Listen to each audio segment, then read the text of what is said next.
Hello বন্ধুরা, এখন দেখাচ্ছি দেখেন চিংড়ি বানাবো যে এটা শস্য বাটা, ঠিক আছে। আমি একটা তেজপাতা দিয়ে দিলাম, তারপরে অল্প কালো জিরে,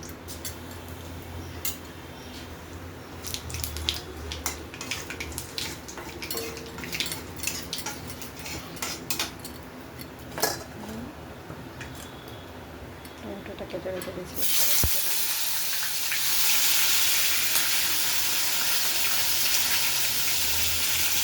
কাঁচা লঙ্কা,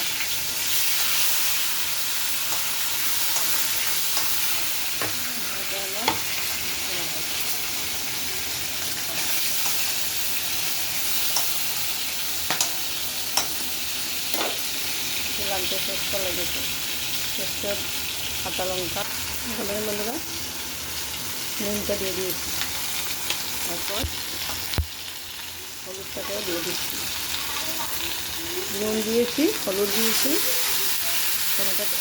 টমেটোটা এখন ভাজতে লাগবে।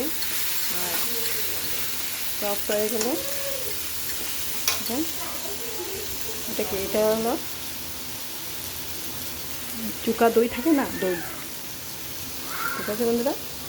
এটাকে একটু একটা বাটির মধ্যে নিয়ে ফেটিয়ে দেবেন, ঠিক আছে। হ্যালো বন্ধুরা, এখন দেখাচ্ছেন এটাকে দিয়ে দিয়েছি, ঠিক আছে। দইটাকে দিয়ে দিয়েছি, এখন এটার মধ্যে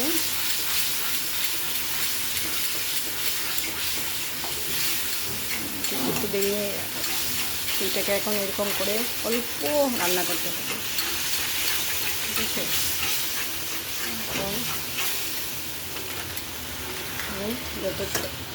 যতটুকু আছে এই পরিমাণে তো আপনারা সবাই এটাকে দিয়ে দিতে দেখুন।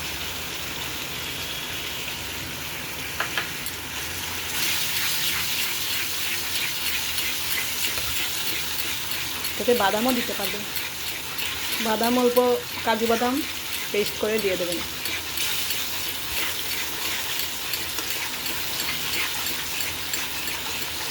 আর না দিলেও চলবে, এটার একটা ঝাল ঝাল একটা টেস্ট আছে।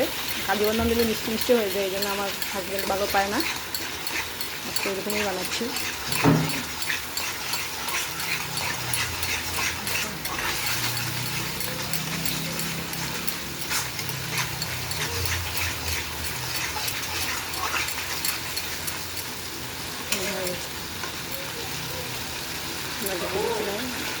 মাছটা দিয়ে দিচ্ছি,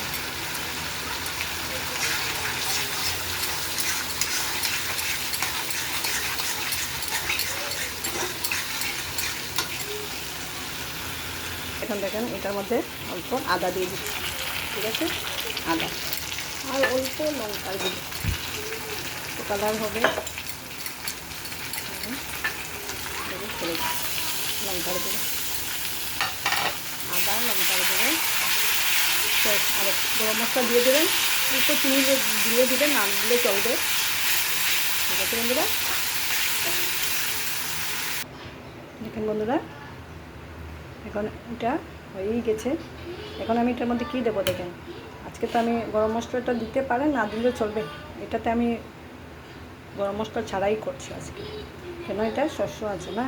তারপর এটার মধ্যে দেখেন কী দেবেন, এখানে অল্প দই দিয়ে দিয়েছি না, তার জন্য এটাকে একটু কাঁচা লঙ্কা যা আছে আপনার কাছে এটা দেবেন, এটার স্মেলটা উঠবে, ঠিক আছে। তারপরে এরকম করে এটা ঢেকে রেখে দেবেন, ঠিক আছে বন্ধুরা। দিদিভাইরা আপনারা দেখছেন আমার চ্যানেলটাকে সাবস্ক্রাইব করবেন বন্ধুরা, ওকে। কীরকম লাগলো এটা জানাবেন, কিন্তু কমেন্টও করছেন, আমি দেখেছি আমার এটার মধ্যে, এই জন্য আমার করতে ভালো লাগছে, আবার দেখাচ্ছি, তো সময়ই নেই আমার, কি করব। ওকে বন্ধুরা, যেরকম দেখাচ্ছি এইটাই করেন, দেখেন, খাইয়ে দেখেন, সবাইকে লাইক করবেন বন্ধুরা, প্লিজ প্লিজ, ওকে বন্ধুরা, এটা